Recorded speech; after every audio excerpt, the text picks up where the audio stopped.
The final battle is here. Let's go! In the old Asgard, where once was the prison of the gods, the game is over, and now for an eternity the sun rises, and Odin goes to war to the death. During this time in the 10th realm, Thor confronts the Queen of Angels, destroying the war machines. Thor again asks her to tell her about his sister. She agrees, saying that he deserved to know the whole truth. The far past, time after moment after the Queen killed Odin's daughter. The Queen arrives on her ship to have time to hide from Odin and orders her servant to throw Odin's daughter into the reactor. The chief of the hunters says it's too much, and there will never be more peace. The Queen orders her guards to arrest her. She adds that she will remain the smallest of the castes in their realm, and it will be with everyone who leaves the Asgardian alive. Our time, the Queen says that his sister was thrown into a reactor and that split into atoms. Thor is ready to kill her where she stands, but Angela appears and demands a duel, saying that Odinson will die today. Angela shoots Thor off his feet and says he doesn't dare to threaten the Queen. She says there will be no mercy this time.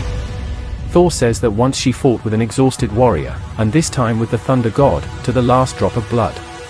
King Loki descends from the future into the present, watching everything happening, and says to make bets, but at any outcome he will win anyway. Here he takes popcorn and continues to watch the whole action.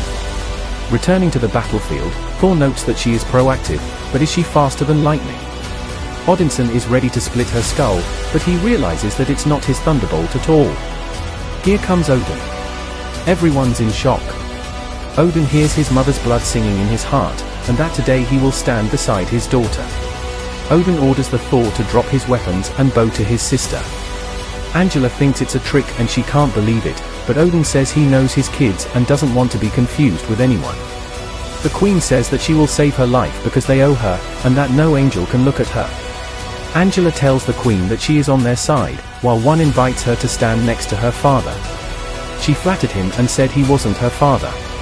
Angela says that if she meets him again, she will lose his life. Thor wants to go after her sister, but Odin says they can't force her and can't fight her. They could have started a war here, but one day it cost Odin his daughter. Odin tells his sons they need to go home. Angela tells Loki that she knew they'd meet, and asks her if it's her business. Loki says that's her secret, and adds that it's a tough way to choose who you want to be and decide your destiny. Loki says goodbye to her sister and says they'll see each other again. In the space between the kingdoms, Thor says that he has an unfinished case, the Watcher kill, and his friends will need help with it. But he is still worried that he almost killed his sister, whom he wanted to save. Loki says he is not guilty of anything. Loki says they couldn't find her at all, and that nobody's perfect. Odin says he knows all his children, and he loves them all.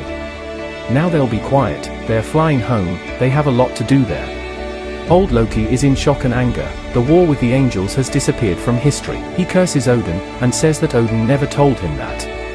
The 10th realm, the angels have already flown away, and no one has looked at her. She has no home, but the stars call her. She is Angela, the hunter and protector, not belonging to any of the realms. Now all the 10 realms belong to her.